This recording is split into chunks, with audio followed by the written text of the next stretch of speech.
Welcome to another episode of Acts of the Blood God, an independent RPG podcast. I'm your host, Kat Bailey. Joining me, as always, my lovely co-host, Nadia Oxford. Kat, tell me all your thoughts on God, because I'd really like to meet her. Also joining me, my equally lovely co-host, Eric Van Allen. What if God was one of us, you know? Just a stranger on the bus. Have you ever thought about that? Are you there, God? It's me, Kat. Such a good book. I love somebody listening to this podcast and being like, did they all get born again? Like, what happened?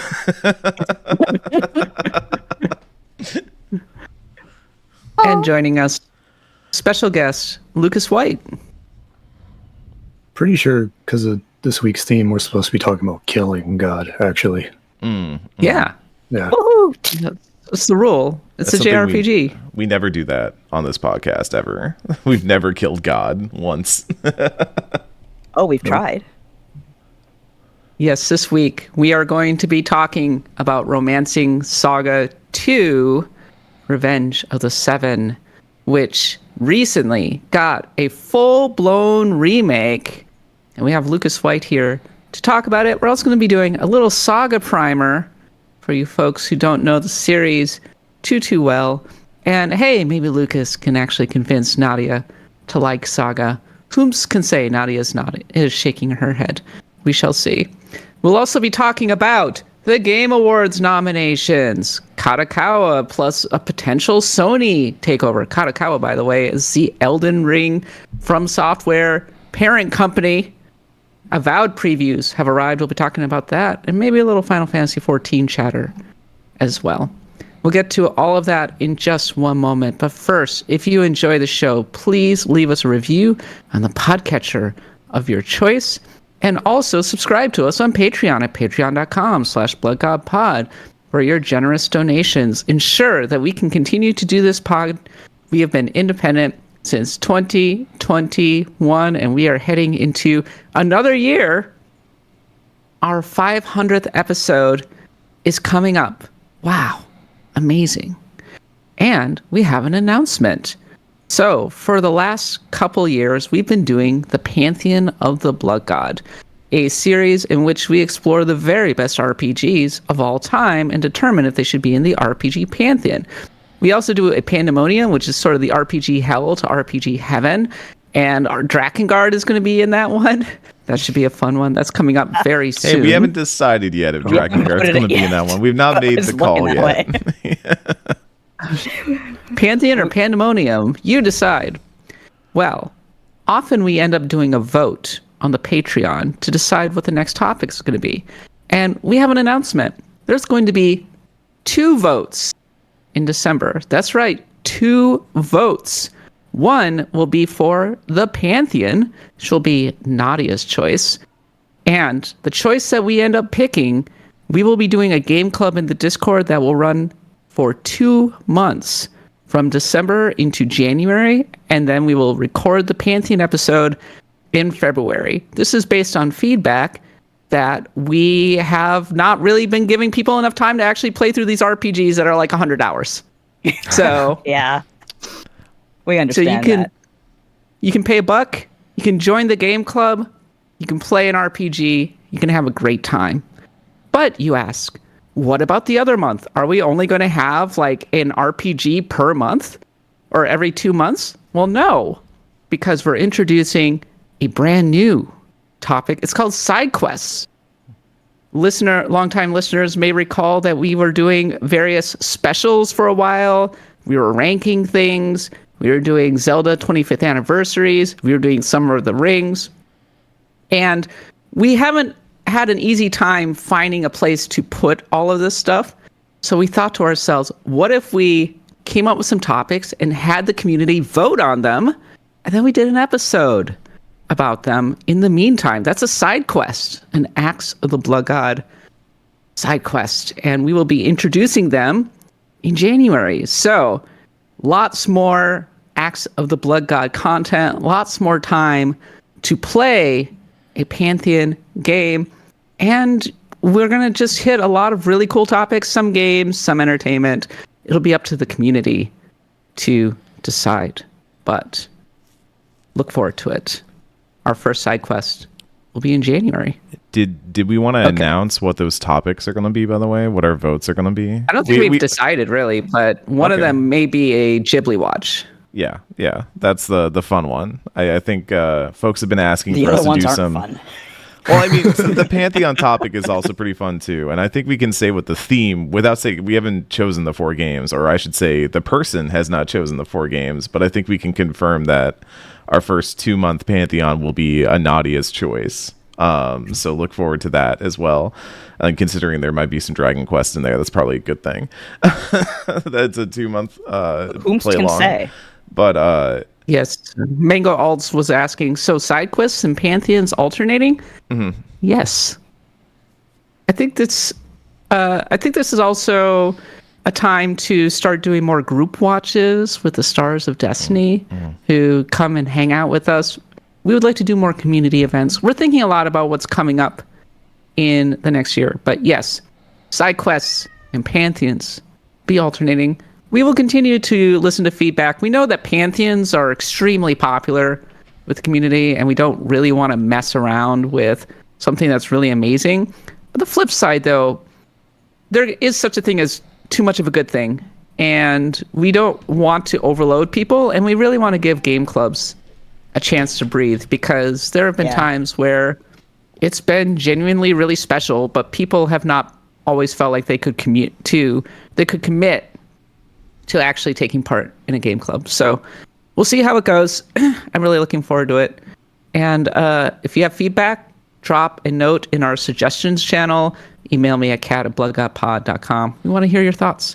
And stay tuned, because we're going to have some more surveys on the Axe of the Blood God Pantheon soon.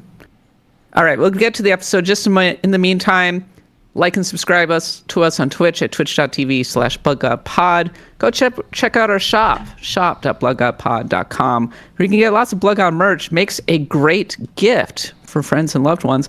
And hey, did you know that you can gift subscriptions to the Axe of the Blood God Patreon?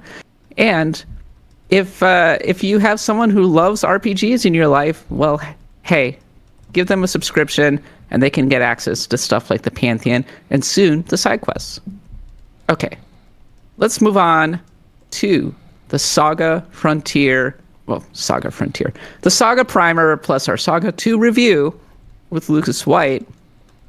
Saga, it's a long-running series going all the way back to the Game Boy, designed by Akitoshi Kawazu, who also worked on Final Fantasy and Final Fantasy II. It's bizarro Final Fantasy for RPG sickos. It's more systems focused. It's more non-linear. And Lucas White, you're a fan. Well, what about the Saga games have grabbed you over the years?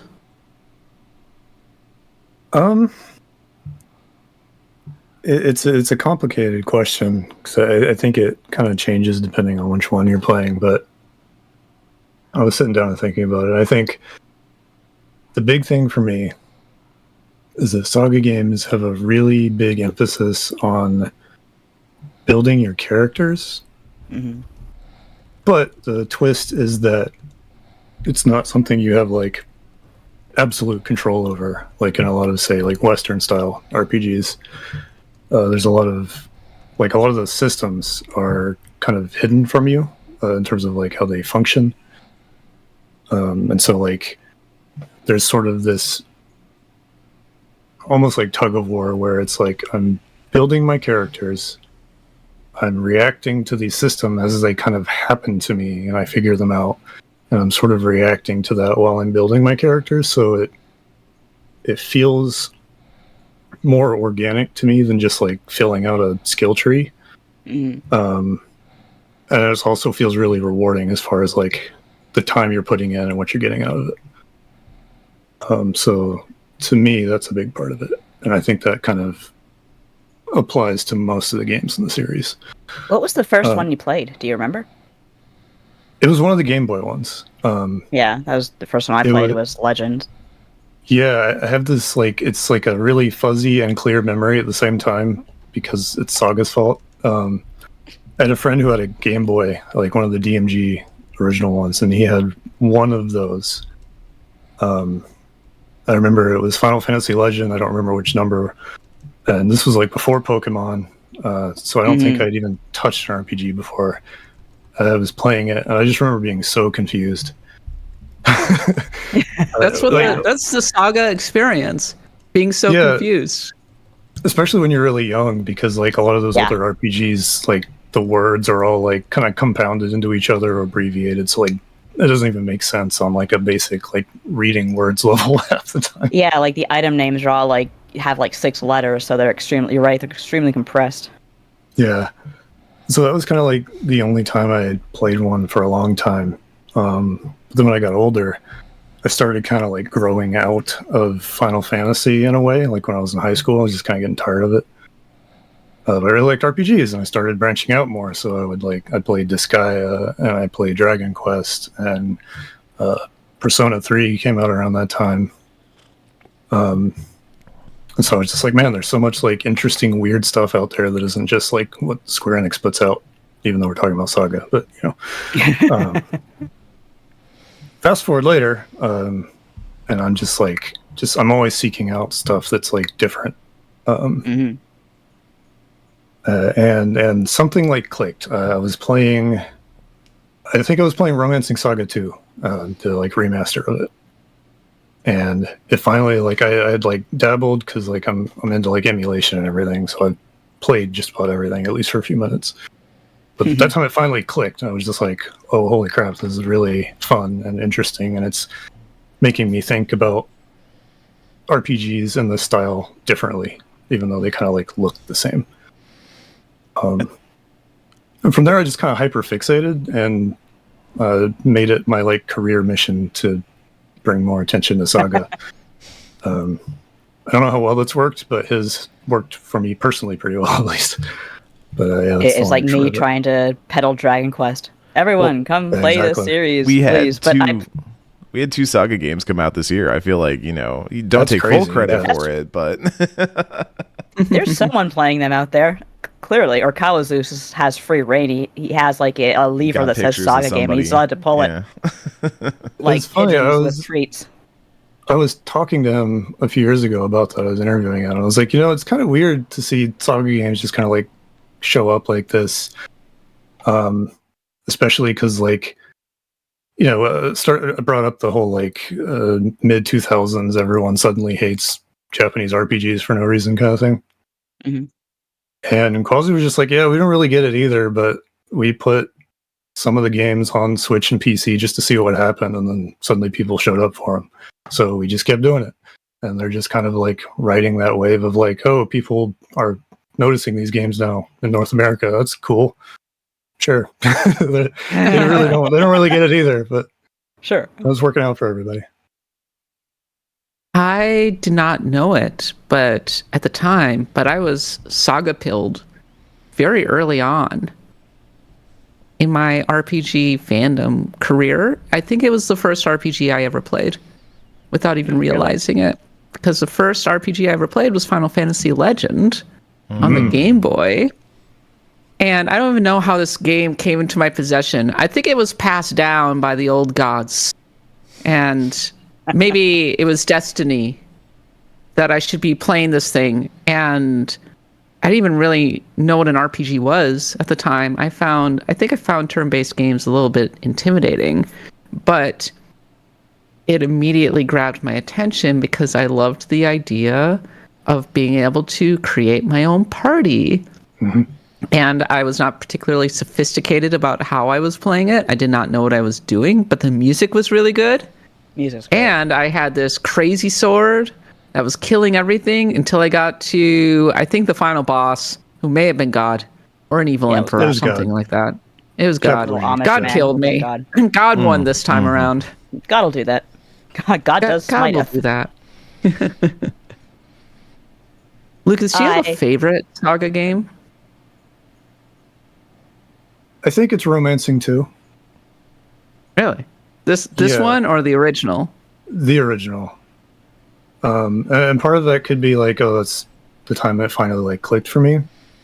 But I also just think like one of the reasons the remake works so well is just the systems really like revolve around each other in a way that like it seems complicated because there's a lot happening, but like the individual stuff isn't complicated. And so it just like fits together really nicely once you kind of realize what's going on. And then I think the free scenario stuff is really cool. Especially the way it, like a lot of those older games like mess with you on purpose with like hidden event flag triggers and stuff, or like it's keeping track of how many battles you've been in and like slowly punishing you for doing too many without you realizing it. Or there's just like a lot of weird, it's like primitive open world gaming, but it's less like player centric. It's like everything's happening regardless of your kind of direct involvement. That's what freaks me out. From the very beginning, see, I played like Final Fantasy Legend, like Cat. Fun fact, if you look on the back of my instruction booklet, I wrote down the URL of like an early Mega Man website that was on Dragonfire. It was back in the 90s. But yeah, it confused the hell out of me because I already knew Final Fantasy very well. So I saw, Final Fantasy Legend on the Game Boy. This will be Final Fantasy on the Game Boy. What the hell is going on? Like, it was very interesting actually about the instruction booklet is it was kind of westernized the way like say Dragon Quest instruction booklets were back then. Like the art was all westernized of like the hero and I can't remember the other race, the half elves, the beasts and whatnot. And it kind of had like a guide to tell you like what to do through the first couple of quests. It was almost written like a D&D guide. Like it was very informal. Like these are your characters because kind of in a way, it really SaGa really does have that D&D feel in the first 3 games. But I was like, okay, so number one, if this is Final Fantasy, what the hell is going on with my weapons? Why is there this countdown? I hate this. 2, what is going on with monsters? I don't understand which meat is good and which meat is bad. And it's like you start off with this really cool monster and then it turns into a wimp because it ate meat. It's just I don't understand. I got Kawazu'd. It's a vegetarian. Times. It's a vegetarian monster. It's okay. Veg monster. Veggie monster. I do think so. Like in getting ready for this episode, and also because I promised I would, I played the demo for the new Romancing SaGa 2, like the remake. And I'm gonna be honest, like it didn't click for me for like most of the run of it. Like I was kind of sitting there and I was like, I kind of get it. Like it has a lot of the mechanics that I've liked in games prior. Do they call it shimmer or glimmer or whatever? The glimmer. Yeah, where you like have a spark of inspiration in battle. I love that concept. I think it's great. And it's so I know cool. That's supposed to be a SaGa thing, but like I've seen it in a lot of other games. I've always really liked it as a mechanic.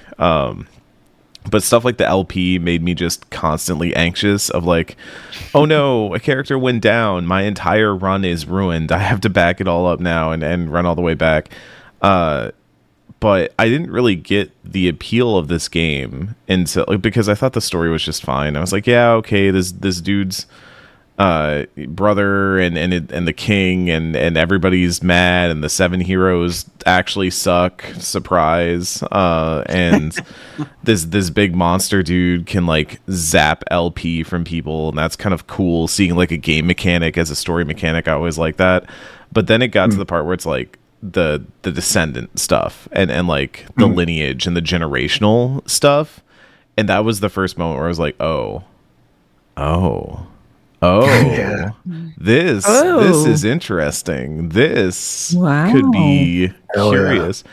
So I almost, dare I say, feel like the demo of Romancing SaGa 2 cuts off just when it's getting good. Like just when you're like, oh, I'm starting to see like what this game actually is, which is maybe good demo design. But I was going to ask you, like, I know SaGa has a lot of different styles, a lot of different versions, because that system does not carry through every single SaGa. Like, I know Emerald Beyond has a different, like, timeline thing, universe thing going on. But what do you feel are, like, the unifying factors of SaGa that make it, like, an interesting RPG and stand out from the rest of stuff that is out there? Yeah, so I think the character building stuff I mentioned earlier, I think the sort of mysterious mechanics thing, although that's not really a factor in the Roma 2 remake, But definitely like a lot of like unconventional stuff. Like storytelling, it's usually like kind of fragmented or like indirect or like anthology style in a lot of different ways. I always think that's interesting. It's like everything's, if you want an RPG that's about like character relationships and like a plot, you can get that anywhere. Saga like experiments with like structure and things like that in interesting ways, and it's always like a little different. So there's this sort of like off-kilter energy to Saga games. Like you can never really place them in terms of like their setting, in terms of like their sense of humor. You can never tell when it's being serious or not. You can't tell if it's like being mean to you on purpose or not. Like there's just like so many like it really gaslights you. Yeah, there's so many questions that come out of playing a Saga game when you really dig into them, and it's just like it something really gaslights you. Is really appealing. Yeah, Saga series gaslights you. Finally, I've been asking for a game that gaslights me. It is really cool. I love like the concepts that even just the Roma. I like that you said Roma too. By the way, I like that a lot. I didn't know Saga was Italian like that. But I love the sense of like you have this party that you're building up over time, but also that this is like a difficult thing for me coming from Fire Emblem, because Fire Emblem was like a foundational RPG / like game series for me, and so I'm very used to. You lose somebody, restart that map, run it back. We do not lose people in this house. All right, everybody's making it out of this war unscathed.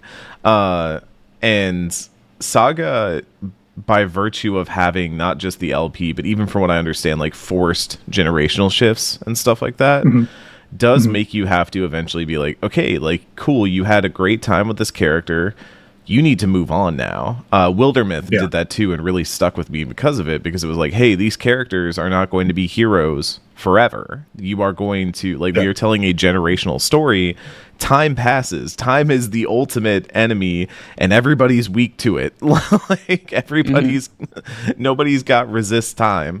So I found that really compelling in a way, because it's like, it broke me out of an RPG shell, and from what I understand of what you're saying, and from what I've heard of other Saga games, it does seem like an RPG that is meant to make you a little uncomfortable, that is maybe not going to abide by the RPG rules that you feel like every other RPG is going to abide by.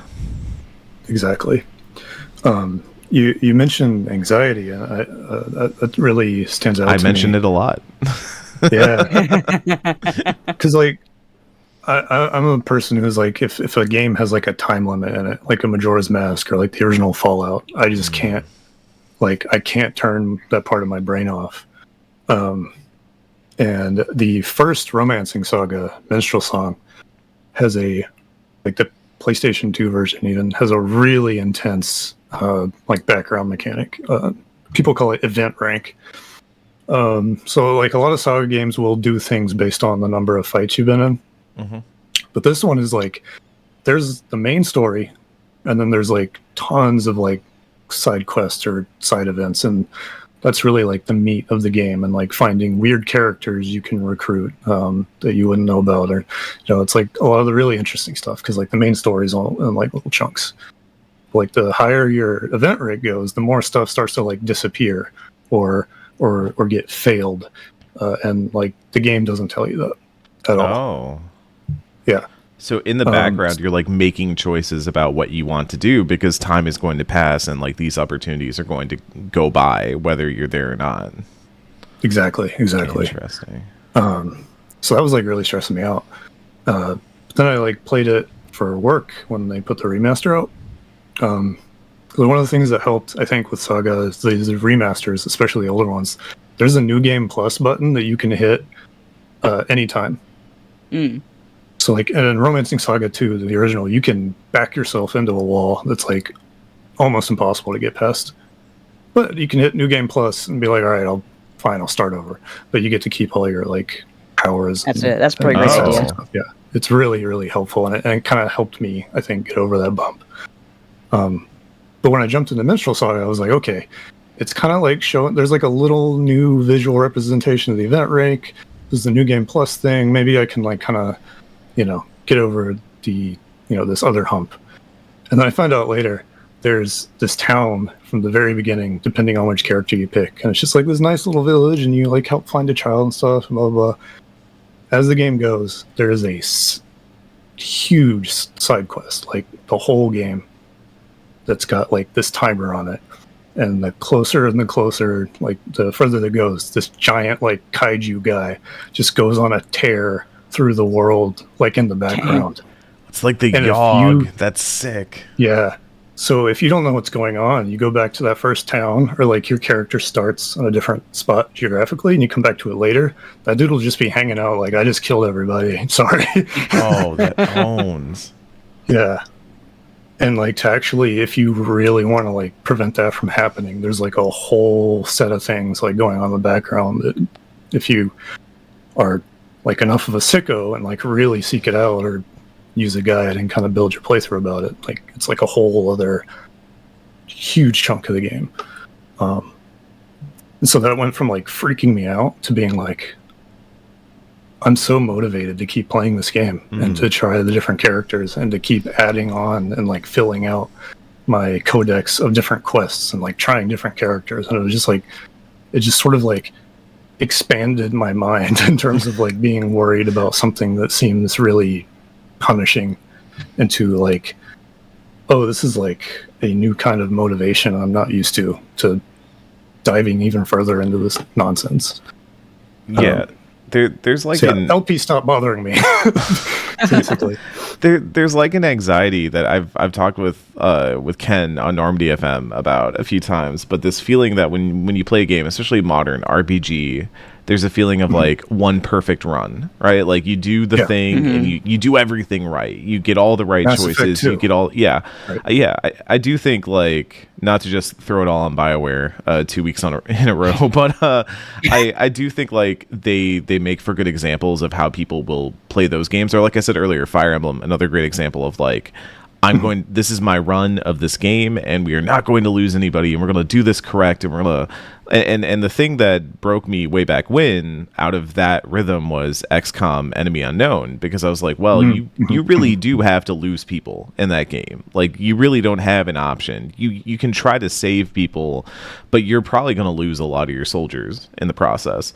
And that finally got me going, okay, maybe every run doesn't need to be pristine. You think of it like one perfect run and then you're done with the game, but what about a game that gives you reason to want to have failed concepts or missed things? Disco Elysium, another great example of a game that's like, hey, it's cool if you don't see everything. It's cool if you mess up and you fail. Baldur's Gate 3 does this really well too. Playing on the stream with Kat and Nadia, I know we try to save scum a little bit to get around very specific things. We did save scum a little bit. Just as a treat. But like the outcome that we had for the Auntie Ethel quest was the first time I've ever seen that outcome. The outcome that we've seen for some of the other quests that we've done is the first time I've ever seen it turn out that way. In the back of my brain, it's going like, that's not the way you play this game. That's not the story you go for. But I'm like, that's what makes it interesting. That's what makes it fun, is now I'm playing this game in a way that I don't know what's always going to happen next. I don't know what the outcome of this is going to be. And now all the things you're saying about Saga are making me go like, oh no, am I a sicko? Do I want this? One of the things people talked about a lot with Baldur's Gate was the concept of like failing forward. I think Saga has a lot of that. They really, like, as the games came out and got more complicated, they really started focusing on like variables, and like, we want every time you play this game, if you put the time in to go through multiple times, we want every single run through to be different. And you can kind of, if you like look from the beginning to now, you can kind of see that trajectory. Just because, like, one last thing, it's a series that's been going on for 30 years, and it's the same guy has been in charge of it the whole time. And I think you can really tell if you like go through the game. So I think that's something you, especially in video games, you just don't see. And I think that's related to everything we've been talking about. Someday we're going to do a Saga Pantheon, and we're going to put people in Saga jail for 2 months. Oh no! And we'll talk all about Akitoshi You're in the Kawazu. Saga pit. The Saga pit. So that reminds me that you should go check out our Twitch channel, because we continued our run through Baldur's Gate 3 on this past Wednesday, and we got pretty far. Actually, we actually managed to clear the Goblin camp. Yeah. And we had, Eric ran into one of the purveyors of the God of Pain, and we moved forward toward maybe getting Minthara as Dark Cat's girlfriend. So go check it out if you haven't seen it before. But we all goof around and have a lot of fun with that one. But as for Saga, we actually got 2 Saga games this year. One is Saga Emerald Beyond, which I think is more of a classical sicko saga. But Lucas, you were kind of specifically saying that Romancing SaGa 2, the remake, is much more friendly, much more accessible right off the bat. So of the 2, maybe this is the one that fans should be drawn to. And not for nothing, it's been getting very good reviews on Steam in particular. Yeah, it's weird because it's like on one hand it's validating, and on the other hand it's like, oh god, I hope this doesn't turn into Persona SMT again, but even like more degenerate. Degenerate Persona. Yeah, because it's like when you're like in the woods, already, and it's like, man, I wish this thing was cooler than it is, and then like, now it's cool, but maybe it feels like it's lost something of its original appeal in the process. It's like, man, worst case scenario, like, people are gonna love this game and they're gonna like stop and still kind of like turn their nose up at or shy away or whatever from the other one. It's like, man, everyone loves Romancing SaGa 2. Here's Emerald Beyond, still getting ignored. That sucks. But best case scenario, it could have the opposite effect where it's like people really like it and then they go backwards. But yeah, definitely in terms of like too much. We haven't talked too much about Emerald Beyond on this podcast. Lucas, can you talk a little bit about what appeals to you in Emerald Beyond versus Romancing SaGa 2? Yeah. So Saga in its current state is like the logical extreme of everything that we've kind of talked about. So, oh god, this is going to be nerdy. So if you go all the way back, on Axe the Blood That's God. Here. Oh man, I was talking to the producer of Romancing SaGa 2, and I forget what I said, but when he was speaking through the translator, he said the word otaku, and I was just like, oh no. Oh no, it's got my number. What have I done to myself? But anyway, like we talk about like tabletop, and you can kind of go back and see that like even as far back as like Final Fantasy 2, when people are still kind of figuring out like, we want to do a digital D&D game. How what does that look like? Yeah. You have like Dragon Quest, Final Fantasy 2, that kind of goes and branches into its own thing. So that kind of leads to Saga now is like they deliberately take out a lot of the like extra stuff in RPGs. Like they take out the big cutscenes, and they take out the like running around in towns, and they take out a lot of like the accoutrements, I guess, of an RPG, and it's really boiled down to like your character, things that can happen, battles, and that's kind of it. So Scarlet Grace and Emerald Beyond look very different. They look like little pop-up book / board game things, and your character's like running around this board that's the world map, and like the things you can interact with are like important pieces of it. So it's like, okay, I go here and that's like a story event. I go here, it's like a side event. This is a combat space.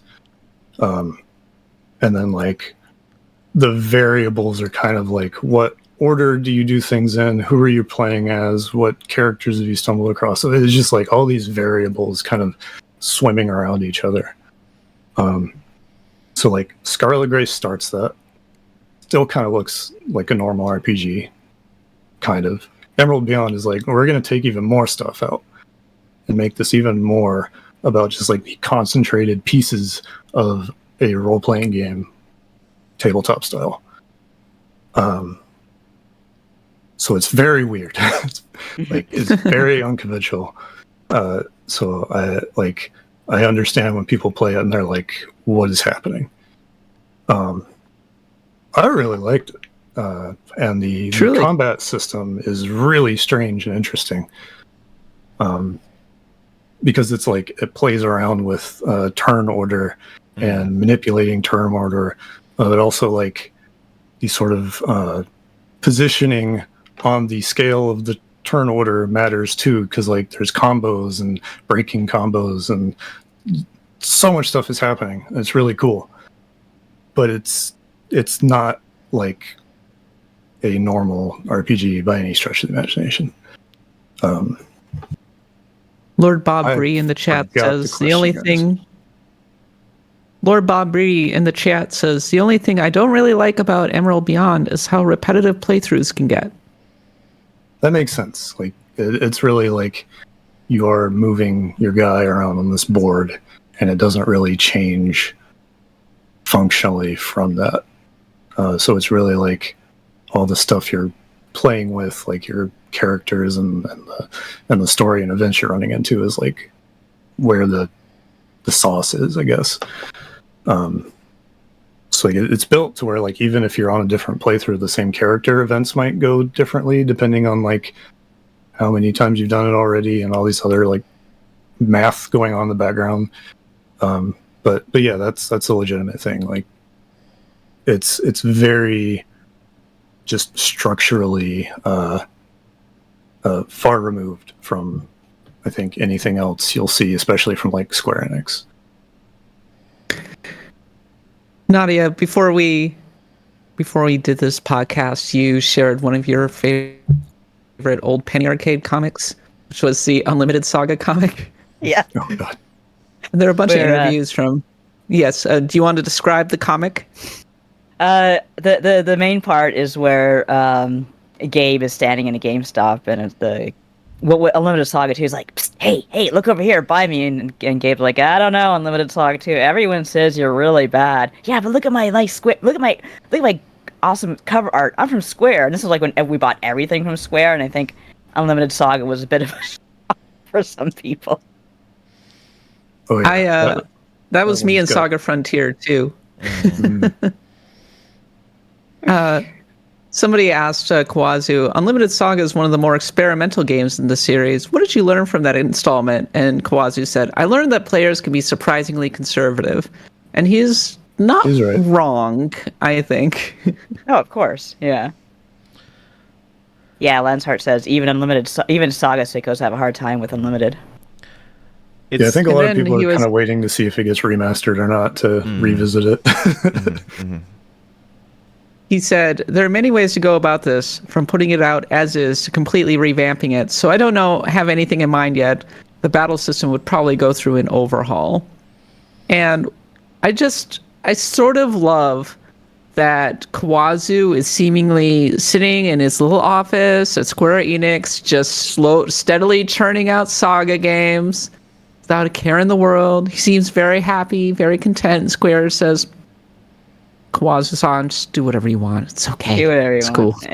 Yeah. I think I'm going to remaster. I'm just going to remake Romancing SaGa 2.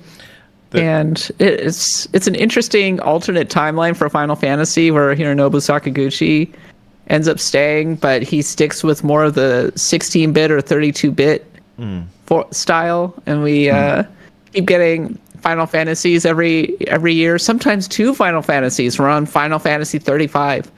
So, Final Fantasy, my age. It is really interesting because I feel like right now Square is doing a lot of looking at its back catalog and its history. Because you obviously have Final Fantasy 16 and Forspoken coming out, and those are kind of the big new flashy games and all that, but amid all of it, there's been a lot of remasters of older stuff. There's been a lot of names coming back. Obviously, Hironobu Sakaguchi getting back in with Square was a big deal. Really looking forward to that Fantasian console edition because I'm not going to play it on a phone. I refuse. I have an Android for one, but yeah, it's really interesting because we get games like this, and I think when you were talking earlier about some of the systems and the way that Kawazu like boils down the concept of an RPG, I was having flashbacks to the time I spent with Dungeon Encounters and how much I loved that game because it felt like this boiled down game of like, what is a dungeon crawl? What do you do in a dungeon crawl? What makes that compelling? And what if we just eschew everything else? Like what if we don't make this pretty? What if we don't make... I mean, it's pretty in its own way, but you're walking around on tiles. Like, you're basically playing the design documents that exist. Like, you're looking at the graph paper that the devs would have used to make their dungeon crawl. We're just going to make that the board. And I find that fascinating because, like, playing Roma 2 for the demo, there were times where I was like, yeah, this looks really nice. I'm really enjoying this. And then other times where I felt like I can tell that this was a game made in a 2D era. Just some of the ways the game is laid out, some of the ways like you move around the world. I was like, this feels like a game where they literally just took the camera and panned it down into the back. And then we're like, oh, okay, so we're making the same zones, but they need to kind of exist in this 3D world. And I guess my question there is, like, do you feel like every Saga game needs a remake, or should you be playing the remakes over the originals? Or all do you of the think remakes, remake them all, every single one of them. Like, do you think that? May as well. Let me make this a really easy question, Lucas. Like, do you think that if somebody was going to say, I'm going to play Romancing SaGa 2, should they go for the remake or should they go for the original?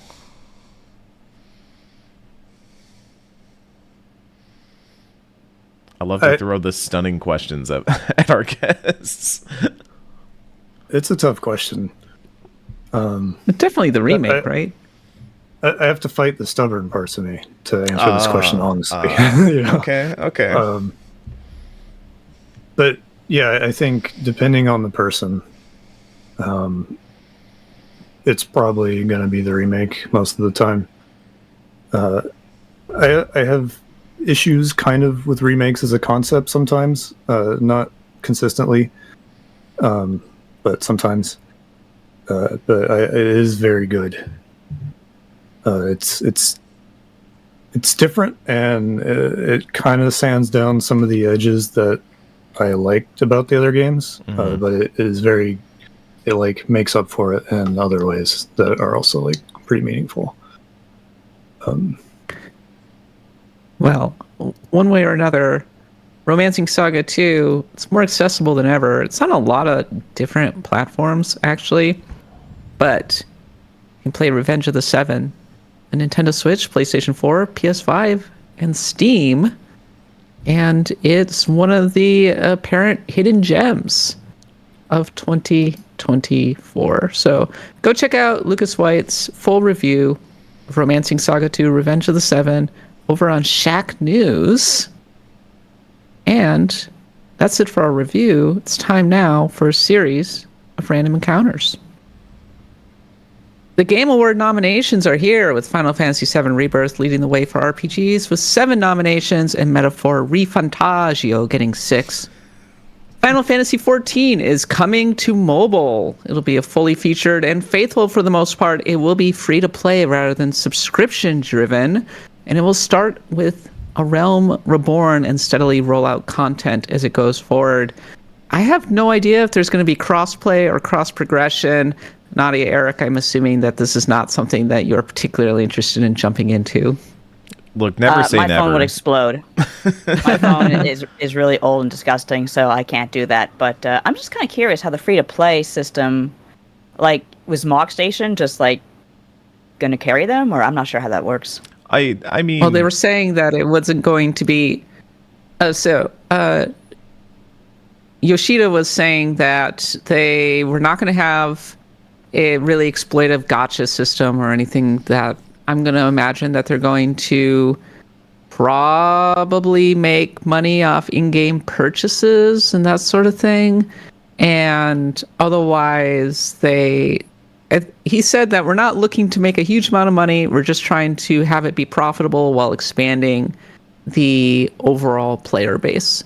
So that to me says appealing to regions that don't have a lot of PC players but have a lot of mobile players. That's what that well, says they're to starting me. in China. It's launching in China. There you go.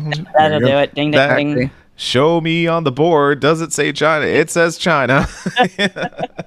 Yeah, I think they realize that they've maxed out their player base for the most part, and so they're thinking in how they can continue growing. But they explicitly did not want to have a compromised experience, aside from the fact that they seemingly can't get every single expansion into this thing right from the start. So, and a lot of games are coming out on mobile, including Monster Hunter. So it's not surprising to me that Final Fantasy XIV is one of the big ones, and I expect a lot of big franchises to be coming to mobile in the next couple of years. And not too dissimilar from AAA games. Mobile devices have gotten very powerful. In the meantime, Shiren the Wanderer, Mystery of Serpent Coil Island is coming to PC this winter if you haven't played it yet. CD Projekt apparently has no plans for a Cyberpunk 2077 upgrade on PS5 Pro. Final Fantasy VI is the first choice of Dragon Quest III producer for an HD 2D remake. Which, yes, please. That would. Thank you. Chrono Trigger does not need it. FF6, I think, could really, really look good in HD 2D. There's a big debate over this. What should be 6 or Chrono Trigger? Absolutely 6. I would say absolutely 6. It was the inspiration for HD 2D in the first place. I would hate to see Chrono Trigger's environments rendered in 3D. That just feels wrong. Yeah, I don't know if I would like any of the bloom and stuff like that in a Chrono Trigger world. I'd worry that we'd lose a lot of the color and stuff there. But even thinking of like World of Ruin, FF6 and stuff like that in HD 2D, like the big shift over moment and all that when you're on the floating continent, like that would look gorgeous that in would HD incredible. 2D. I think it depends on the game, but I think that is one that would benefit from it.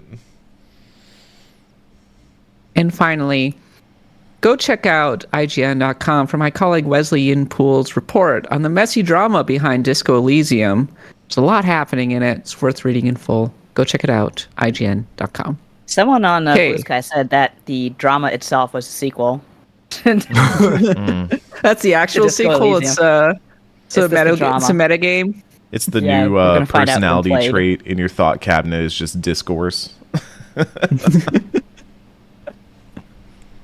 Okay, we're rolling in to the tavern, and this week we're going to have a variety of topics rather than asking people what exactly they have been playing. And we'll start with returning to the Game Awards nominations, which has sparked quite a bit of discourse.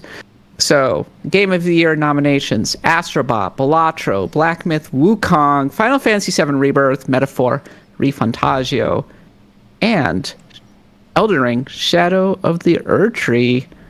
One of those games is not like the other. And the big question is, should an expansion be eligible for Game of the Year? I don't know. We've had this conversation before with early access, and I think we determined ultimately that no, it's not fair, but I feel differently about early access because I was one of the people who said that PUBG should have been up for Game of the Year back when it came out. And I stand by that because I felt like it was a mostly complete, it was like a standalone SKU, right? Like it's this new thing that is like you can play it, and just because it's not finished yet doesn't mean that people aren't playing it. I think we saw that with, by the way, one of the funniest things that came out of the Game Awards, Multiverses being nominated twice. It won in 2022 Game Awards, was then shut down for a while so they could massively retool it after winning Best Fighting Game at the Game Awards, and now it is back up for Best Fighting Game at 2024, and meanwhile Under Night 2 did not get a nomination. So once again, the fighting game category continues to be the what do you call it? Is it the kicking boy? It is the Whipping boy. That in the strategy section. It's because people who nominate these games go, I don't play fighting games. I don't know what came out this year. This one, sure, whatever. Yeah, it's Which is, it really does a disservice to games, unfortunately.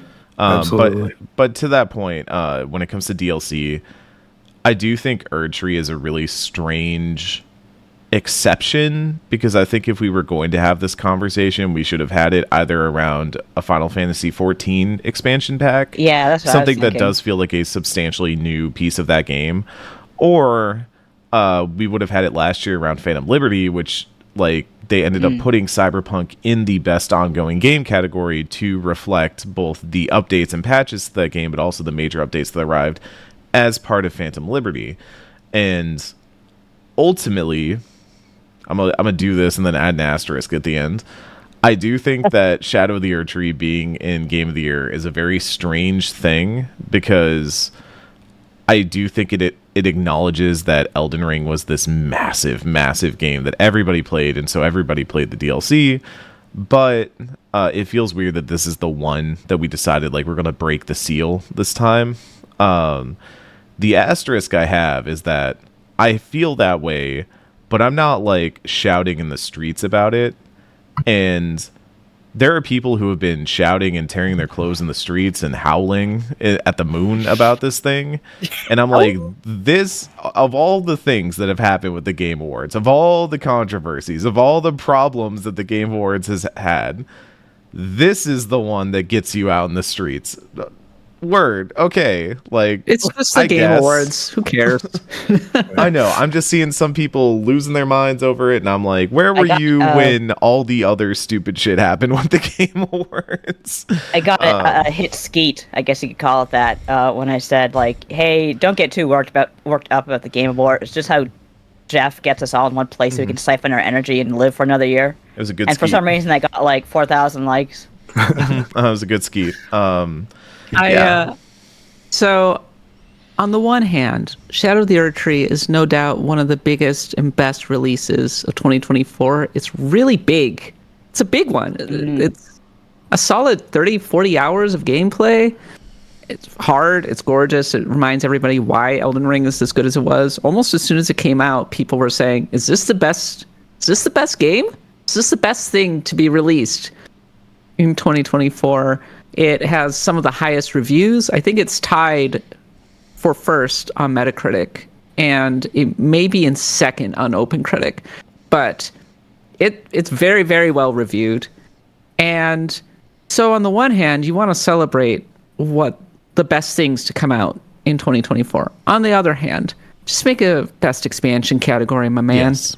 Elden Ring already had its laurels. It won Game of the Year in 2022. Does it need another Game of the Year? I don't think it's going to win either. If I were going to handicap a game, it may be Black Myth Wukong, because there is a voting aspect to it, and Black Myth Wukong has been seeing a very large influx of votes from China in particular. It won at the Golden Joysticks just the other night, and I'm not saying that Black Myth Wukong doesn't necessarily deserve to be recognized. I'm just saying that it has an advantage on that front. So, but if I were to pick the best game to come out in 2024 out of this list, probably Metaphor ReFantagio, right? Yeah, Metaphor is my game of the year. Yeah. Spoiler alert. Yeah, it's my personal go-to. It's just too good. I could see Metaphor winning it. I could also see, I don't know if Rebirth would win it. I've been having this talk with a lot of people lately where I just feel like general sentiment around Rebirth has really cooled. And I don't know if that's just from people who cover games and play a lot of games, but I feel like Rebirth, especially in the wake of Metaphor, like has lost a lot of momentum and a lot of steam that would have otherwise had going into GOTYs. So that's been the weird thing to see. I'm more annoyed about Rebirth being in the Game of the Year category than Erdtree. I think Rebirth is not by any stretch of the imagination the best game to be released in 2024. I think it is very good, but it has a lot of problems. And I think the only reason it's in here is because it was one of the biggest releases of 2024, and AAA games get a big advantage. But Animal Well, for example, getting snuffed out of here. UFO 50, frankly, is one of the best games to come out in 2024. And I would put either of those games over Final Fantasy VII Rebirth. It deserves to be in the best RPG consideration. but it should not be Game of the Year. I want to see Balatro win. Yeah. There's a chaos choice. This was my skeet about the Game Awards that I like thought a long time about how I wanted to phrase it, and then I'm gonna put it out here. Balatro winning, even Balatro getting a nomination is itself a win. It's huge. It's amazing. Yeah, it also just really freaking it's the token game of 2024. There's always one. But it really highlights the massive like uphill climb that exists for so many games to get attention, to get nominations around end of year awards, because again, I'm gonna shout it from the rooftops. I finished 1,000 Times Resist, and it's legitimately one of the best things I played all year. It's fantastic. I love that game. Everyone here should play it. Everyone should play 1,000 Times Resist. I've got like so many excellent games that I've got queued up right now. People have been talking about Mouth Washing. I'm playing that this weekend. I'm really excited to play that. There's like Balatro is the easy one, but there's, oh my god, I'm so bad. I was coming into this podcast already with like indies in my sleeve, and then I'm letting a bunch of them slip. But like stuff like Felvedek and Sorry We're Closed are all like Lorelei amazing. and the Laser Eyes. Lorelei is a fascinating game, and here's like the even crummier part is a lot of the games I'm naming are from high level publishers in the indie space, so like your Devolvers, your Annapurnas, even like PlayStack, which did Balatro and is now doing Rise of the Golden Idol, which is a very good game. I don't like it as much as Case, but it's very good. It's even those are playing on a different playing field from like Wrong Organ, which is trying to just like put a game out there, or like a lot of these self-published indies that are out there. It is so difficult for them to get oxygen, to get attention, and then even when they do, most of them, as we saw with these nominations, get relegated to about 3 categories. You have like best debut indie, best indie, and then games for change, which is where most games for change is the most cursed category that has ever existed. I'm sorry, like that's I have friends who have often joked that it is the Life is Strange category, where we just want to nominate Life is Strange for something, and every year without fail Life is Strange gets in. So that's very funny to me, but also like it's a category that I think has good intentions but ends up boxing out a lot of games from potentially breaking into other areas where like they really should be considered. Like they should be in the running for things, for best narrative, for best story, for best performance. Like I'm not kidding you, 1,000 Times Resist has incredible performances from voice actors that should be noticed. Like that's I get frustrated because it's like these things, we end up creating these categories and we're like, oh, we've got a space over here for the indies. It's so nice, isn't it? But then all that does is now all the indies are fighting for the one chair, right? Like they're playing musical chairs over this, whereas like there are about 8 or 9 other categories that are really kind of just for the AAA games, right? And then maybe like when Balatro gets to rise above the fold and be the Game of Year nomination, it's like cool, but that really highlights the issues with the system, right? So I've been really happy to see the system, man. I've been happy to see places like the Indie Game Awards and stuff like that try to provide some level of recognition for these games. And granted, they're doing it by completely boxing out the AAA space, and that doesn't completely solve their problem, but it does at least give a forum for these games to get recognition. There's obviously the IGDAs and stuff like that do the work out there, but that's the bummer. Is I feel like once again for the umpteenth year there are going to be a bunch of really great indies that we're just going to have to keep shouting about on the podcast because they're not going to get the recognition at the biggest quote unquote biggest award show of the year. The Game Awards are the biggest game show, the biggest award show, and they matter a lot within the games industry, but they are not the most prestigious. I would argue that the DICE Awards, the Game Developers' Choice Awards, and the BAFTAs are all much more prestigious than the Game Awards, which frankly are a bit of a joke. Yeah, and 100%. I think that the Game Developers' Choice Awards are often very different from what you see at the Game Awards. Last year being a notable difference because Baldur's Gate 3 was really dominant. But I would not be shocked at all if games like Animal Well, for example, got a lot more recognition at these awards. So, as for Best RPG category, I want to talk about this really quickly. Yeah. So the nominees for Dragon's Dogma 2, Shadow of the Erdtree, FF7 Rebirth, Like a Dragon Infinite Wealth, and Metaphor Refantagio, with Unicorn Overlord getting a nod. The strategy category, which, whatever, I'll take it. I voted for it. It's cool. I think Dragon Age was snubbed pretty hard on this one, actually. It was only got a nod in the... Maybe, I don't know. People were mixed on it, I guess.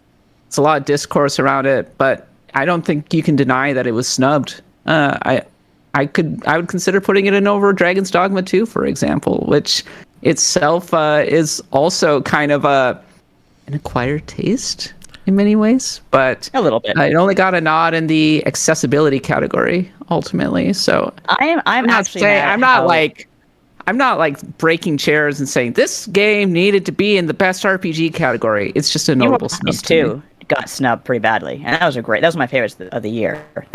Which game? Gotten more. SteamWorld Heist 2. Yeah, that was another indie that missed out on some shots. I think Dragon Age, and I said my piece on Dragon Age last week if you want to go listen to it, but like I was having this conversation even before the Game Award noms came out, because I was like, it's been a really good year for RPGs. Like, it's a pretty high bar this year. When like Rebirth and Infinite Wealth are kind of like, even I would say like your lower end in that category, because Metaphor is like a presumptive, massive like favorite to win it. Erdtree is incredible. Dragon's Dogma 2, I know it is like niche, not everybody's gonna vibe with it, but not only did it like really hit with people who wanted that sort of thing, it's sold well. Like the Circana numbers were going around, and I did not realize how well Dragon's Dogma 2 sold. Like, good job, Capcom, for getting that when it came out. Yeah.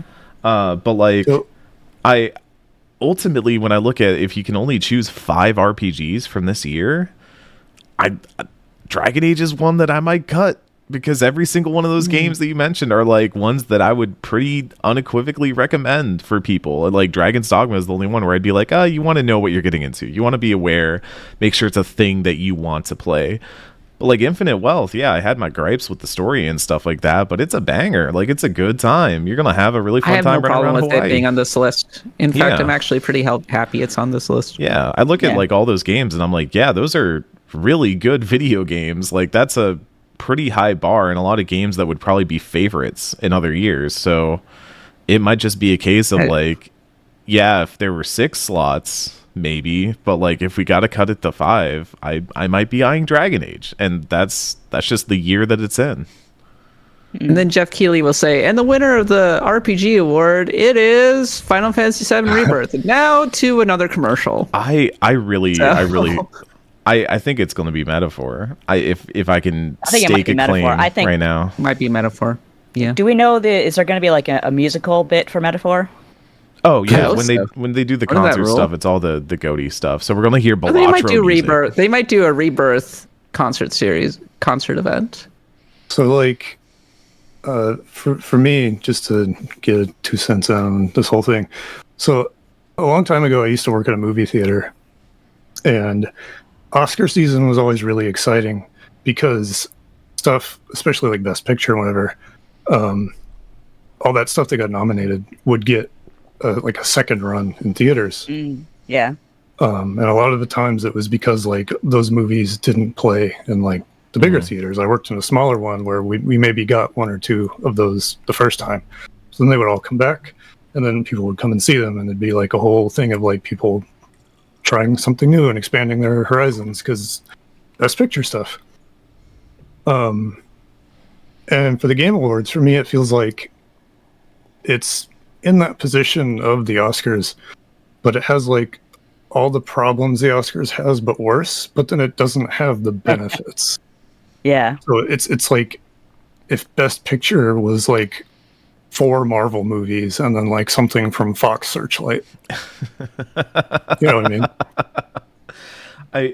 That's perfect. I mean, there's a lot of reasons why I think the Game Awards turn out the way they do, and I do think part of it is that games are inherently a different beast from movies or music, where you have so much more investment time to see something through. So like, you already have one thing that's going to limit, how many games will the nominating committee have played, because I don't think it's really I've played so many games this year, and there are still ones on that list that I have not finished or even like started, and that alone is already going to be very difficult for a lot of people who are trying to nominate and think about like what the best of the best is this year. But also the way the nominations work, and they say this on their FAQ and everything. To say FAQ or FAQ? I don't know. What do people say these days? FAQ.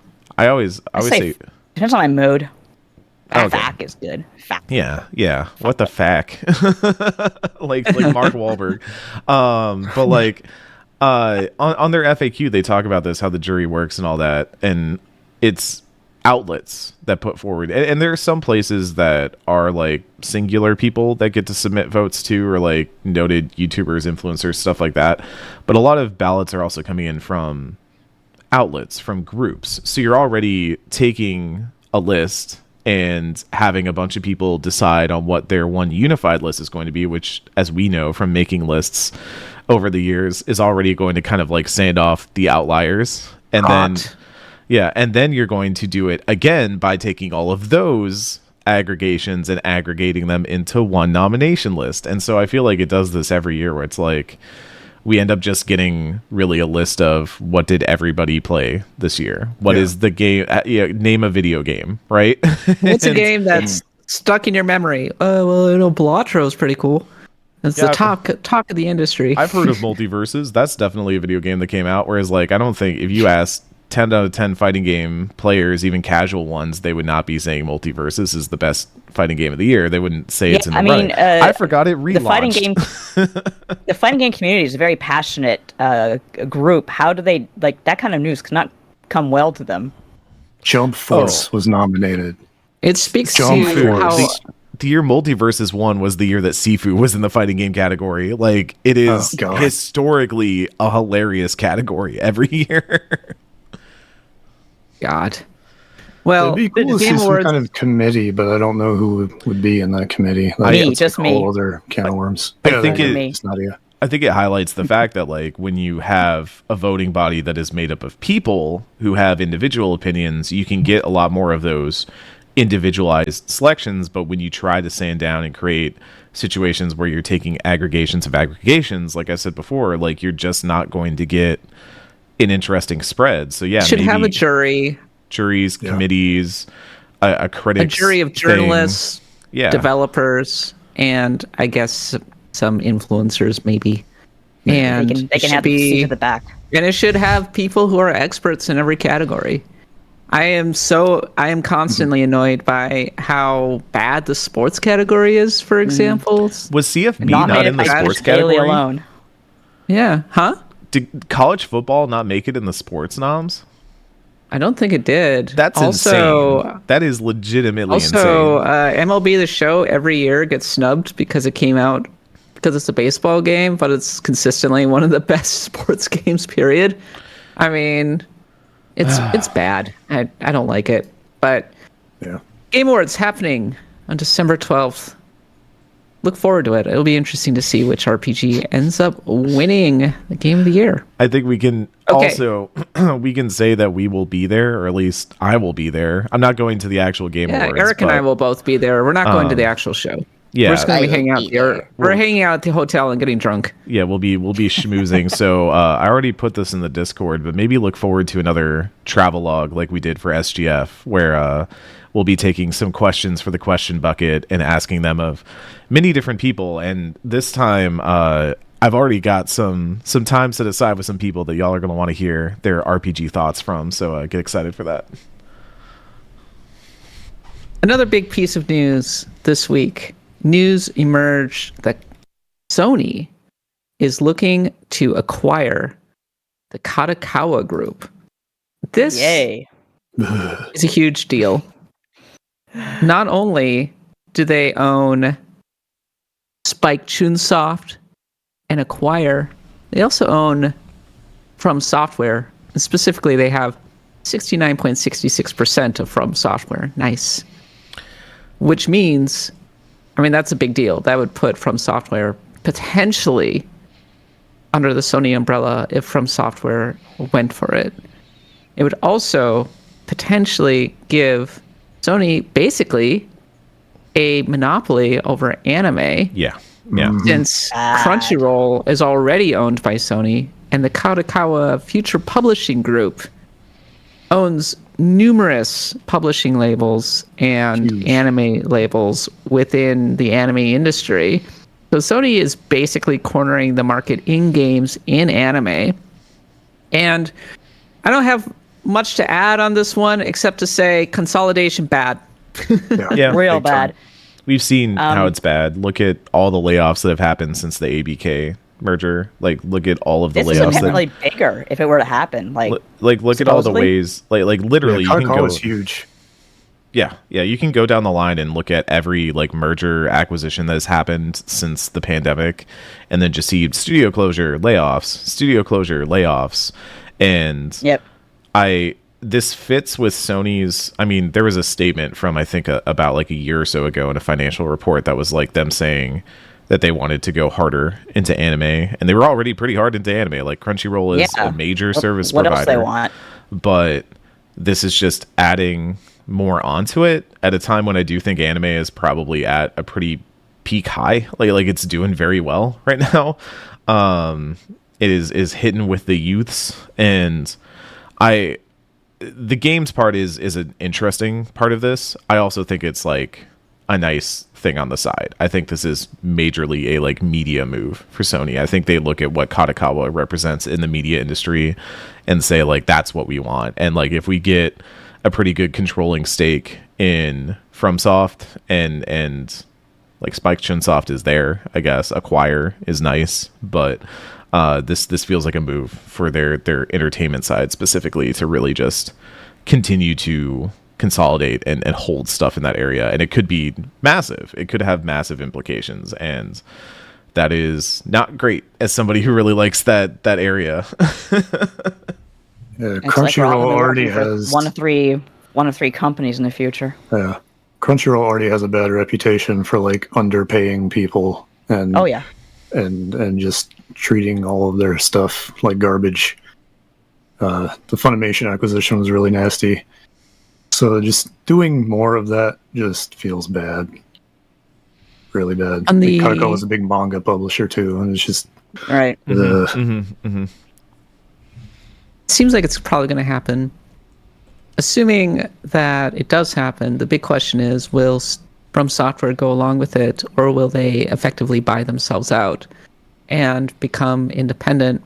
If it does go under Sony's umbrella, it begs a lot of questions, actually. For example, will Bloodborne actually happen? A Bloodborne remake, Bloodborne remaster? I need Bloodborne. I've been asking for it. Bloodborne. We love blood around here. Go check out our Pantheon for Bloodborne. It's the one thing that won't happen. It's like Nintendo never putting out Mother 3 in the West. Like somehow this will happen, and Bloodborne will be the one thing that does not come out of this. It'd be really funny if Nintendo bought FromSoft. It would be. Can you imagine Kingsfield instead and still no Bloodborne? Finally, Kingsfield remastered. Let's go. I'd suit up for that. Hell yeah. Wow, Bloodborne Land. They're adding a new wing to Super Nintendo World. It's Bloodborne Land. Welcome to the theme park, Hunter. There's like werewolves running around attacking the children and stuff. Oh, that's amazing. That's Nintendo. Come on. Wow, this is the Dark Souls of theme parks. Take a ride through our it's like the lazy river, but it's a poison swamp. You strap into a ride and just a big health bar just appears. Hey, I changed my mind. I want this acquisition to actually happen. The other big question is, will Souls and Elden Ring games come to Xbox platforms? Jason Schreier made a joke on Blue Sky about this is an Xbox media campaign where Xbox was showing various devices and going, this is an Xbox. And he said he had that, but it was a PS5. And he said, they'll still be coming to Xbox, LOL. But incredible. That was a stupid campaign. I do not. I think that if From Software went under Sony's umbrella, I think that Elden Ring 2 or whatever would not be coming to an Xbox platform. it would be on PC. Oh, absolutely. They do exclusive console exclusives, and they do PCs because Sony is very kind of old school in its approach to that thing. And in fairness, it works for it. So that's just my opinion, man. It's all speculation, but it'll be really interesting to watch, actually. If Sony does own From Software, Sony if you look at what happened with Bungie, Sony was actually inclined to be fairly hands-off with how Bungie was doing things until, well, Bungie was having a lot of problems, actually. It spun up a lot of smaller side projects. It was dropping huge amounts of money into things and started to have a lot of problems. And eventually Sony stepped in and bad things happened this year. So, but From Software, for its own part, kind of runs itself and is doing fine, so it's hard to imagine them meddling too much. But don't summon the Eye of Sauron and you'll be okay. Yeah, just don't say the words. But it very interesting implications for 2025. We'll have to see how this one ends up going. So, Avowed, new round of previews just dropped. It's coming out in February. It's been sort of overlooked over time. And if I have one takeaway watching all of these different previews, it's actually looking a lot better these days. It's really pretty. Have you watched the videos? Nadia, Eric, Lucas, have you watched any of the gameplay from this? I have to say, disclaimer, I have consulted on Avowed, so I can't really say much. Okay. But it is very good looking. Nadia cannot say anything. Yeah. I cannot. I plead the fifth. But no, it is very good looking. Every time I see Avowed, I'm like, it does seem really interesting. I obviously Obsidian, like, I'm gonna show up for whatever they do, but I'm waiting for like the moment where it clicks for me, and I don't know that I've seen that yet. I don't know why they're focusing so much on combat every time they show it, because like I don't get into an Elder Scrolls type game to be sounds like an action game. Yeah, it doesn't sound like Elder Scrolls, but it's like they were saying that first person like RPG action, right? Like that's, I think of Elder Scrolls when I think of that. It has guns. Cool. Like, PC Gamer made this big deal of saying, I want to get the gun. I want to get the gun. I do think it is objectively awesome to have a fantasy RPG setting, but then just have like a few people that have a gun. Like Ni no Kuni 2 did this great, where like you are the president that gets isekai'd into the fantasy world, and you just have a pistol, and I think that owns, and that's hilarious. From a nuclear war, no less. Yeah. So SaGa works. Wait, there's a character in SaGa that just has a Glock? In the original SaGa, it's like all fantasy weapons and stuff, but then eventually you just get like a chainsaw and machine guns and all this other weird stuff. Hell. That rips. RPG's over. We're tired of effing around with swords. I love that. No, it's actually awesome when people do that. But like, I think with Avowed, I haven't seen the story connection that's really going to make me care about this game yet, and everything that has come out so far seems very focused on the combat and the graphics, which like, yeah, I'm sure they can handle that pretty well. I want to know like what is the story of this world that would make me want to care about it. Like, what am I going to be able to do? They did a little bit of that during, I think, SGF, where they showed some of the, like the quest line stuff and all that, and that seemed a little bit more interesting, but I still feel like I barely understand what this game is going to be about. I know it's set in the world of PoE, I think. Pillars of Eternity, not Path of Exile. But I'm really curious on that front of whether it's going to be like a cool world to explore and have a lot of like narrative hooks that keep me in. I think so. And Obsidian has a really good track record for the most part, and they've been spending a lot of time refining this one down. Polishing it up, and I think that it is sort of continuously improved. It's clear that they're spending a fair amount of time on the combat. The initial round of combat was not super well received, so I think they were kind of taking that feedback into account into ways that they could sort of continuously improve it. It may ultimately be a much smaller experience than a lot of RPGs, maybe more on the Outer Worlds kind of level, but what I saw in the videos definitely appealed to me. So I think come February, it's kind of a tricky time period because Monster Hunter Wilds is definitely going to be taking up a lot of my attention. Yeah. And we're going to be playing some Monster Hunter Mondays. But I think this is a day one on Game Pass release, so that alone makes it pretty appealing right from the start. So, and Obsidian, they're really good at being more experimental, and I actually don't mind them going in a more pure action route than, say, the Elder Scrolls games, just because the Elder Scrolls games, I would not say their action is good. I'll say that much. So, Starfield was okay. Starfield was fine. But if Avowed does the action really, really well, maybe that'll make it stand out. The thing that is interesting about it is both Eurogamer and PC Gamer referred to it as sort of a jack-of-all-trades action RPG. Eurogamer claimed that it had no killer hook to call its own. Both of them said that there was sort of a lot of different influences in here. The Eurogamer contributor said that it moves a little like Mirror's Edge, fights a little bit like Dishonored, talks a bit like Mass Effect, and looms a bit like Skyrim. But it also isn't directly comparable to any of those games. It has rich world building and intricate dialogue systems. So, yeah. Looms. I guess we'll see. Looms. It looms. That is an interesting word choice, isn't it? Looms. Looms is a fun word. I like the word, though.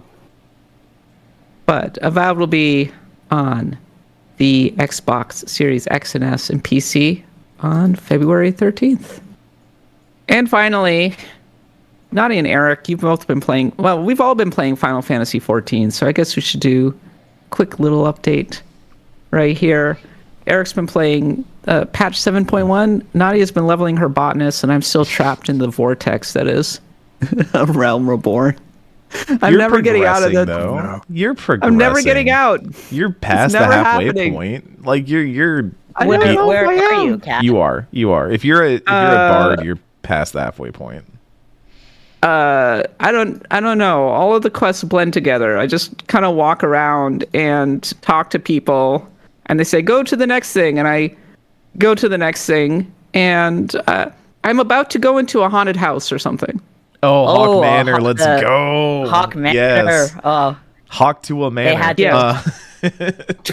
God damn it, I hate that meme. That dungeon is infamous because it's been reworked so many times. They've changed the way that thing works. I ran it again recently in a leveling roulette, and I was like, I don't remember where half the stuff is now because they've moved it and changed.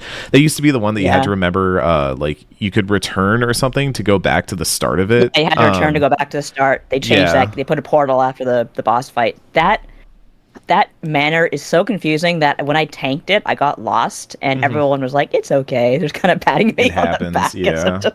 Every time I play it, I'm like, "Oh right, this is what we do next. This is how we do this." It's one of the music weirder. Does slap. Yeah, I almost wish they would make more dungeons like it because I feel like a lot of dungeons nowadays are very samey to me, and that was how I felt playing the 7.1 story dungeon. Was like.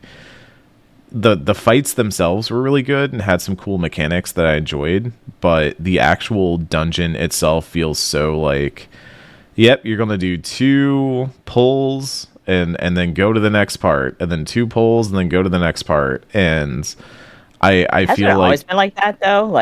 There's always been that formula. Hawk Manor has you have to go in different rooms, and there's kind of different areas. Even I've been doing a lot of leveling and playing old dungeons because I'm trying to get my triple triad cards, and even the Heavensward dungeons had some really cool, interesting things that you did in them to progress or move through the areas and stuff. And I just don't know that modern dungeons are doing it quite the same for me. I don't know, maybe I'm an outlier on that, but if you're there, you're progressing, Kat. You're doing well. You're on Bard already, so you're already pretty high level for what you're doing. Although I imagine you might be a little over leveled at this point if you're already there. Yeah, I was gonna say I'm consistently over leveled actually, and I think that's by design. So much. I think that there must be buffs or something to that effect. You might have the Ozma earrings or whatever that are giving you the XP boost. Yeah. I've just been going through I've just been steadily going through every quest. I haven't really been doing side quests at all. That's correct. And I did do some of the. I did do the stuff that you need to level up. I did do the Chocobo side quest, so I have a Chocobo, and the Chocobo can fight alongside me. Critical, yes. But I'm looking at a walkthrough, and it seems like I'm about 50% of the way through. And there's actually still a fair amount left to go. So. Yeah, but some of that goes pretty fast. I think especially when you get into the end of that game. Yeah, when you get into the end and then the post patches as well. I think the post patches are where like the most stuff has been removed or like slimmed down in a lot of ways. So like 2.5 or 2.4 is where like a lot of stuff got cut out. Not 2.55 because that's like the final story bits going into Heaven's Word, which is the stuff that you're going to stream because we need the live cat reactions. But I will be there. I think a lot of the post patch and even like the end leading into the final encounter of Realm Reborn has been significantly altered, changed. Now that what was it? It was a dungeon originally, like it was one big long dungeon, and now it's a dungeon and a trial, so it's two different things. Yeah. Oh God, yeah. The infamous speech. Yeah. Which someone on Desert Bus, I can't remember who it was, but someone did that speech with like Gen Alpha dialect, like talking about Riz. For whom do you Riz? You know, that kind of stupid crap, and it was actually really funny. Devastation is poggers. But I'm leveling up my botanist, yes, because in the 7.1 patch, like part of the story has to do with the Ronique, which are like the sacred animals of like the native tribes that live in certain areas of the game. It's just like, God damn, I want that as a mount. So that's a lot of botanisting to get that, because you gotta like get like 1,000 tickets or something ridiculous, and each ticket, it's 100 tickets, 100 mount tickets. You're doing this. One costs 1,000 orange script. Yeah, it's not as bad as you think it would be, and it's still pretty. It's like bad. 100,000 scripts. It's so much for the barrel. You're doing the barrel tender, like it's so much. No, the barrel tender sucks. I want the Ronique. Oh, okay, you want the Ronique. Okay, I was gonna say the barrel tender is like so many. Oh no, I'm not doing that. Yeah. But like, I just like getting rare mounts that no sane person wants. Like, I got the Wyvern mount, and that's a lot of grinding and farming. But I was so proud when I got him. I kind of want That's why I have the Mountain Zoo. Oh, the Mountain Zoo is so good. Oh, I wanted the Mountain Zoo. God, it was blue. I love my Fall Guys Rhino that I ride around in Frontlines. So I've been doing Frontlines because I want the cosmetics that are in the series, and they're all the way at like level 40 or something, so I have to do a Frontlines every day, which is slowly destroying my brain. Kat loves this. Kat is just loving this talk. You're gonna understand this one day. That's the best part, is I know where you've been. I know how you feel right now, and I know how I feel right now, and that's the beauty of the journey. It's incredible. It's a great podcast game. It is. So you really put on a podcast, and you're going around talking to people and fast traveling places, and somebody's getting murdered. It's like, oh, these people are murdered, and somebody's trying to raise a demon. Cool, yeah, you can raise a demon. I actually do like the raids, the dungeon runs that you can end up doing, and so I'm looking forward to Hawk Manor, because when I arrived at it, I thought, oh, this is actually a raid. Sweet. Okay, this is. So rubbing my hands together, I'm actually battling a little bit and doing some things. I am still kind of puzzled as to how Bard meaningfully improves my archer class, but I guess we'll see at some point. It's the same class. It's just you add more onto it. If you'd stayed archer, you wouldn't be getting any new abilities or whatever. Any new moves, so you're basically playing like archer plus now.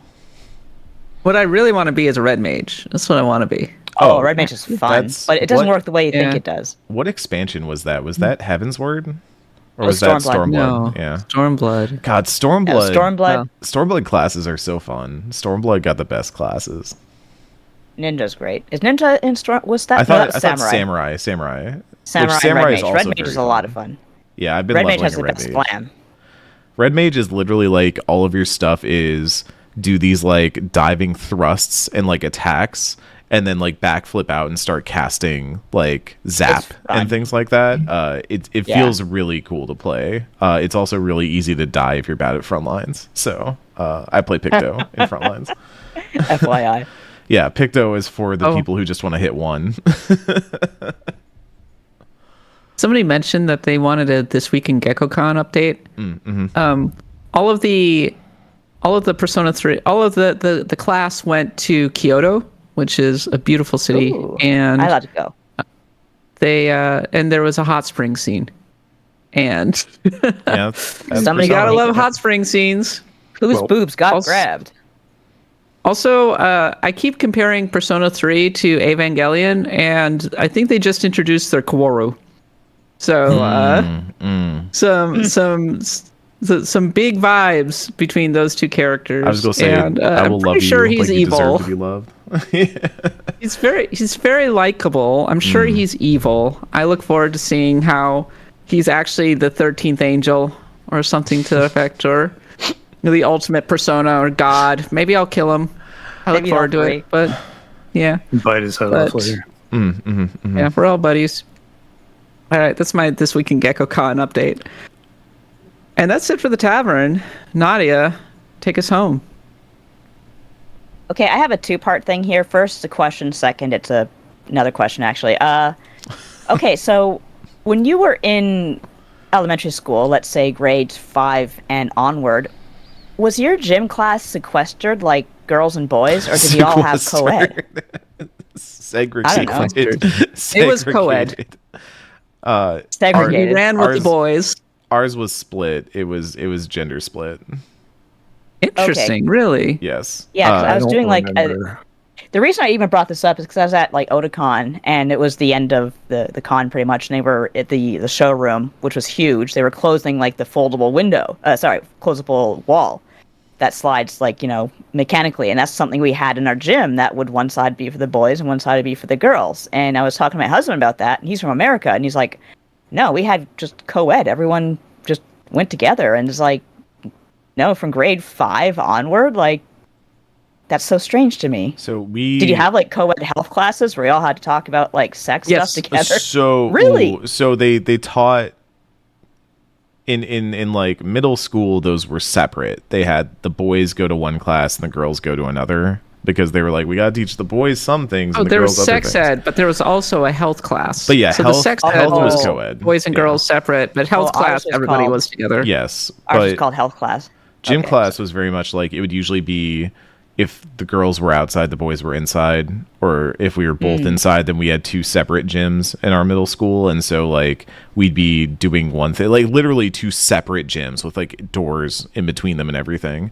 So they would always kind of keep us split that way, and they would never really like combine those two. Now, granted, I went to school in Texas, so take that as you will. But it was interesting. Wow. Yeah.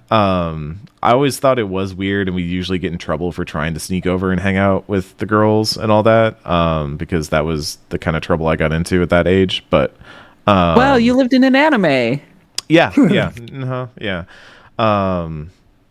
It was weird though. It was strange that we had that split, and we never really seemed to like come together to play anything. Like, I think they didn't want us playing dodgeball with each other, and we had a coach who was just always like, I don't know, go play dodgeball for an hour and just walk away. Yeah. So we ended up not doing a lot. And then when I got to high school, I never did gym because I was in band, and band counted as a gym class. Really? Yeah, because I wish I had band. It was we had band, but it sucked. It was just like tootling around. We weren't like, oh my god, let's do band for the hockey team. Like, it counted for gym because we basically did marching, and that was like we would start training at the time when the football team started training, like in the summer, and we would do 8-hour days, or we used to do 12-hour days, and then somebody passed out and it was a whole thing. So 8-hour days. But we'd be doing like running and strength training and like Pilates and stuff. Holy on shit. the blacktop. So that counted Americans as our take gym this class. seriously. Some depends on what high school you go to, but there were definitely like bands. Oh, you were in Texas, Friday Night Lights land. Yes. Okay, that makes sense. They take it very seriously. So bands are a big deal. They are. JB says in the Discord, I talked to someone on the boys swimming team in like the 60s where the boys swam naked, which is apparently in Chicago high schools in the 60s. Here's something very cursed that I remember from the very edge of my memory. When we were like in kindergarten, maybe like grades 1, 2, maybe 3. No, it wouldn't have been 3 because this was really bad. If you forgot your shorts, you did gym in your underwear. Like, that did not last. I swear to God. Like, obviously, like I said, this is on the cusp of my memory. They said no more of this at some point. But anyway, the reason I asked about your gym class is because the second question is, what was on your gym ceiling? What was stuck there? Like, because we personally had a bunch of arrows up there because we had archery, and people would shoot arrows into the ceiling, and who's going to go up and get them? I don't think the janitors paid enough, so we just had a collection of arrows up there like a porcupine. Anything cool like that in your schools? Maybe the school's just cursed. Yeah, I was gonna say we like our ceiling was so high up because it was like rafters and stuff because we had like high up. We had like the basketball hoops that came down and stuff like that. So maybe like balloons would get up there every now and then, but like nothing else really could get up there to stay up there. We probably had really kick-ass gyms actually. Like we probably had like little piddling gyms compared to you guys. Yeah, but we put arrows up there. We had actually an Olympic-sized swimming pool at my high school. Oh my God! In your high school? In our high school. Surprise, surprise! We had one of the best We had one of the best swimming teams in the state. And did you swim? I swam a lot when I was in elementary school. I stopped swimming. Kind of wish I had kept swimming. It would have been fun. We should keep swimming. We should go swimming together. Oh, I remain a very strong swimmer, but the last time I was ever in gym was my sophomore year in high school, and it was the end of the semester, and we had to do our finals. And one of the finals was basically we had to do a 2-mile run or something like that within a certain amount of time. Mm-hmm. Yeah. So we were running around. And by the end, I was so exhausted. I felt ill. And then I went to do my math final and I wasn't improving. And then I got horrifically sick, which sucked because my friend was throwing an end of semester party and I really wanted to go. Bummer. And I was like, I'm okay. I'm fine. I can go. And my parents were like, you are not fine. You are going to go lay down and rest. And that was how gym ruined my semester vacation. Blame that on the president's physical fitness test. Is that what that is? It's probably what it was. That sounds like the president's physical fitness test. So what happened? Were you just like exhausted? I think I was actually sick, and being completely exhausted probably weakened my immune system or something. And whatever latent illness I had came raging to the fore, and I had a fever, and I basically couldn't move for the amount of time that we had off from school. Yay. Wow. One of my best friends in grade 5 threw a birthday party. I missed it because he got appendicitis that day. And she's mad. I'm like, what do you want from me? I have to go to the hospital, dude. They have to cut my stomach open. When we're cruising down the road of nostalgia, then suddenly we hit a bump. a little pit. Yeah, got no appendix. It's all gone. Got one of those ones where you kind of, the car dips a little bit. You're like, ka-dunk. My brother's friend used to call it invisible raccoon. He'd scream invisible raccoon and swerve, and we'd all hit the windows. Oh, did you ever do the fire drill when you pull up to a red light and you yell fire drill and everybody gets out and switches seats? No, but I like that. No. Okay, yeah. It's like a good way to do that today. I got out to some stuff in high school. We should talk about that in the post show. Yeah, you did.